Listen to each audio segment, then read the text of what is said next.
Good evening. Today I will be presenting on the topic, the AI revolution towards the future of computer vision in agriculture, an engineer's perspective. First, we will start with a brief introduction, followed by a quick overview of the current trends and challenges. Finally, we will take a peek into the current research and future trends.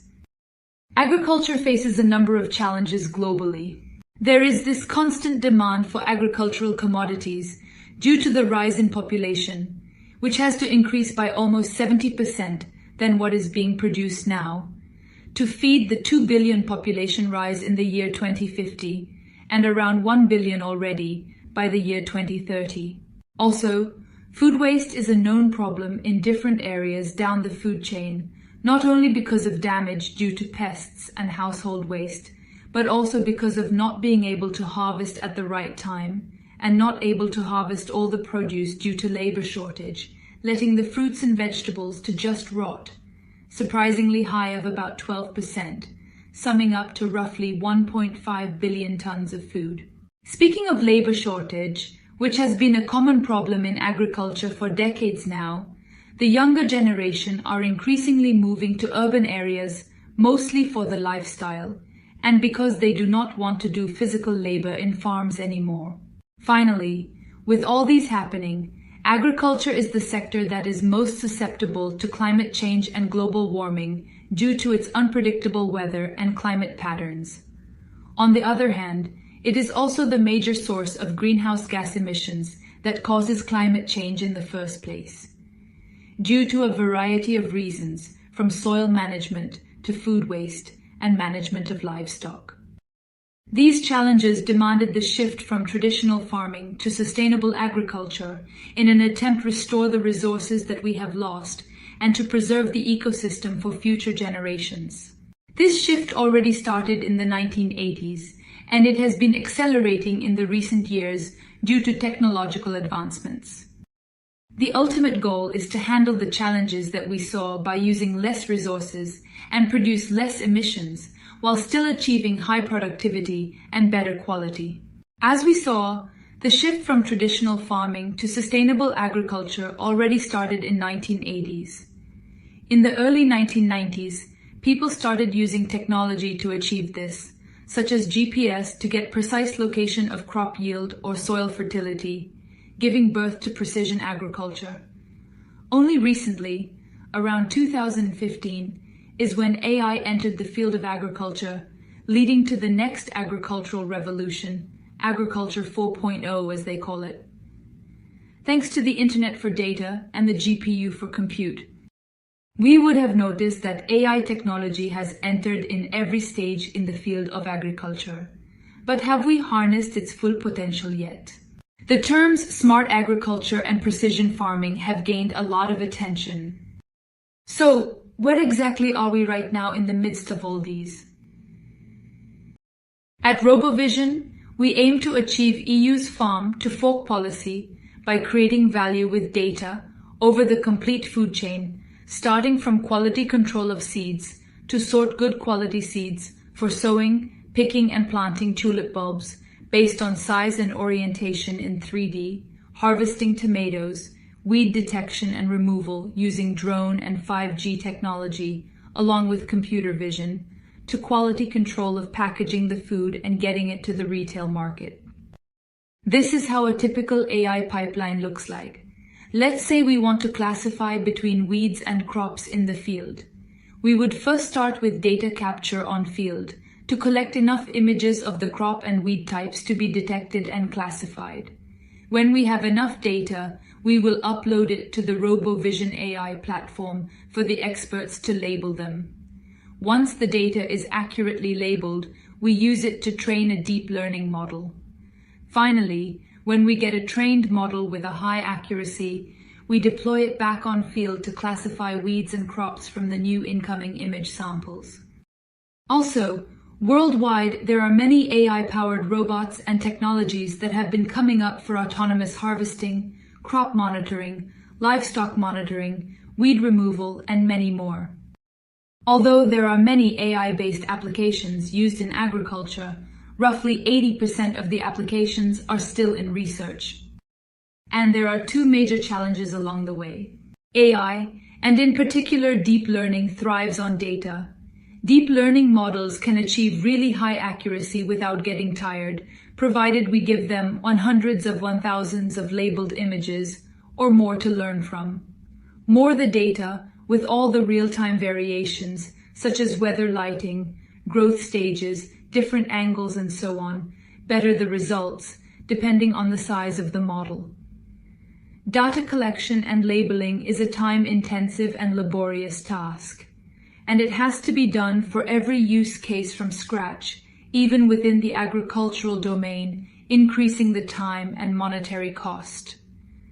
Most of the time, the collected data also lacks variation due to time and seasonal constraints. The next big challenge is the availability and usability of the technological resources, such as the high cost of the sensors.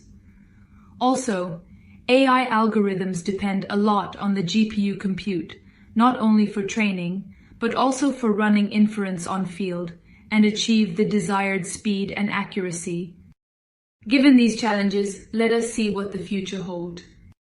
We know that 2D data has shown a lot of impressive results, and we know for a fact that DL has revolutionized a lot of computer vision tasks, surpassing human-level performance. Despite these results, 2D data misses a crucial information, that is, depth.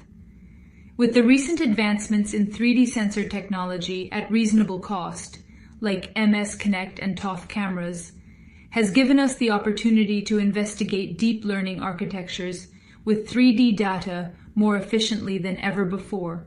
For example, in livestock management, 3D deep learning has also proved to be more efficient than 2D deep learning techniques to capture anatomical landmark of cattle, segment cattle from shadows and dynamic backgrounds, and calculate their body condition score, BCS, and lameness detection score, which is helpful to detect healthy cattle from unhealthy ones. 3D deep learning has also shown promising results in plant phenotyping, where high precision is required for the robot to grab or cut.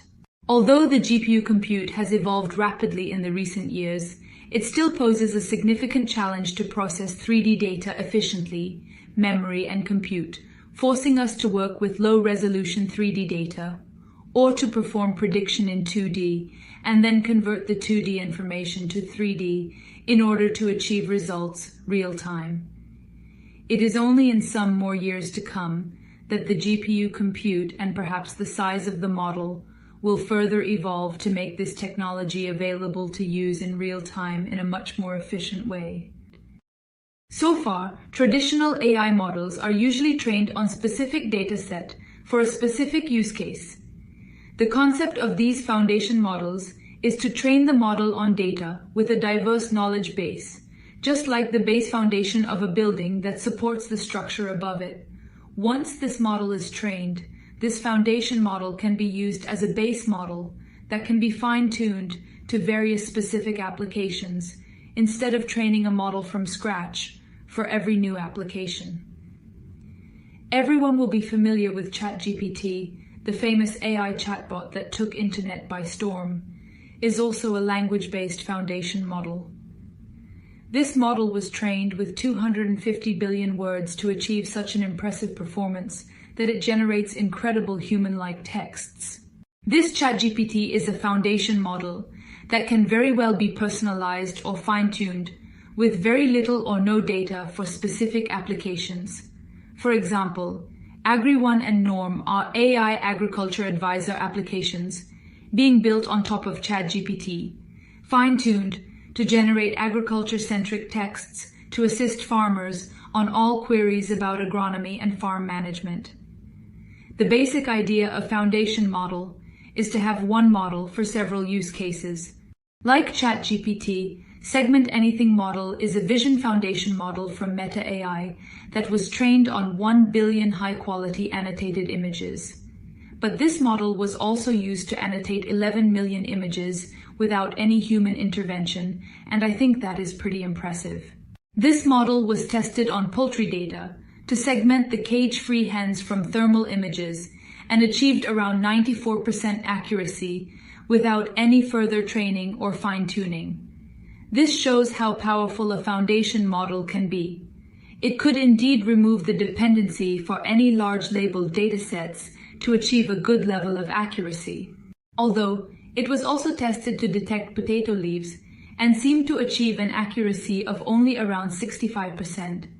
This showed that there is still a huge gap to extend and generalize these for different use cases, even within the agricultural domain, especially when the inference space of training is limited.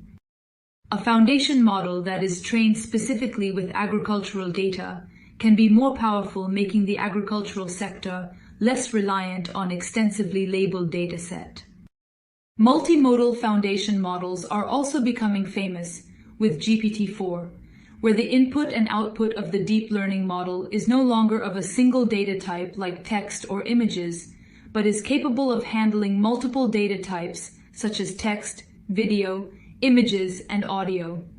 For example, an agriculture-based multimodal foundation model can not only detect diseases in plants, but also interpret the type of disease, its causes and effect, and also steps on how to mitigate it, perhaps with audio and video assistance.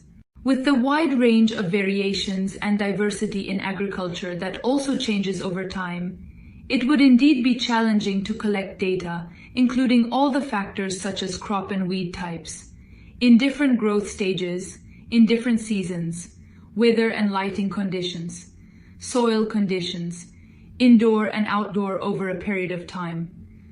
But it would be crucial to have a centralized data to develop a robust and efficient foundation model. It would indeed be a milestone in agriculture to have such a base model. We all are familiar with deepfake, in which AI tries to manipulate the facial expressions of a person in an image or video.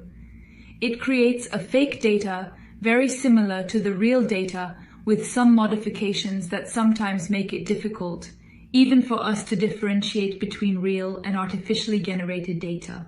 This is done by using generative AI techniques. Same technology is used to create synthetic datasets to handle the data availability issue that I mentioned earlier. This image of the tomato plant here is artificially generated by generative AI technique. In the first glance, it looks very similar to a real tomato plant, isn't it? But when we zoom into the details, we notice that it misses to capture some important details such as the stalk of the tomatoes. That is crucial information that will be required by the harvesting robots. Hence, there are these special local attention-based generative models in research that focus on such issues. In future, as this technology matures, it can be very useful to address the data availability issue, especially when data capturing is hard or expensive, for example in different seasons, or when there are rare anomalies that have to be captured, without really having to wait for the data to be captured in real time. Augmented and virtual reality are budding technologies that have been a buzzword for decades now, but has been advancing more in the last 5 years.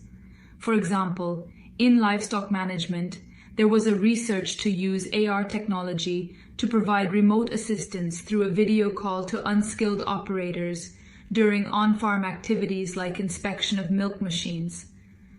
Although it was easier for the operators to work hands-free based on the remote guidance with AR glasses, the scanning time and response time were quite high, making it challenging to use it real-time. For now, we can only imagine the potential of augmented reality when coupled with IoT, computer vision, and AI that can scan the environment, process the information on cloud, and overlay the insights from predictions on the phones or smart glasses in real time, giving us the ability to visualize information that we don't see with our naked eyes. They can also be coupled with GPS, in combination with other camera and EMU sensors, to get a higher location accuracy, as that is the ultimate goal of precision farming. On the other hand, virtual reality can create a whole new digitalized world, mimicking the on-farm activities that can be used to train people remotely and also to train farmers to use latest upcoming technologies. AI is already transforming agriculture, But augmented reality and indoor farming, along with AI, will be a breakthrough in altering the production and business models deeply in this sector. This combination can be a powerful tool that not only can provide assistance to farmers to achieve precision agriculture, but also motivates and enables beginner in farming like me to grow a small indoor farm for my household. I strongly believe that achieving sustainability isn't about few countries having the knowledge to be major producers and exporters for the rest of the world, but making every continent, every country, state, city, and perhaps every household self-sustainable, which can be possible with this kind of technology. We would have noticed that it is not just the AI algorithms that does everything. Therefore, true power lies in integrating with other technologies. Hence, there is a huge dependency not only on AI algorithms, but continuous research and development in other areas too. We humans always know how to work around. We know how to make something out of very little that we have got at hand. We are pretty good at that, and that's what has got us this far, even in evolution. We have already started to create applications with what we have got. It is indeed very clear that there is a lot more to come based on the researches that are going on. 50 years back, applying AI to real-time use case was science fiction. Now AI has revolutionized many sectors, most importantly computer vision, that is now playing an important role in revolutionizing agriculture. Hence, it is safe to conclude that the AI revolution in agriculture has just begun. It is happening as I speak, and the growth is certainly accelerating towards a better future. Thank you.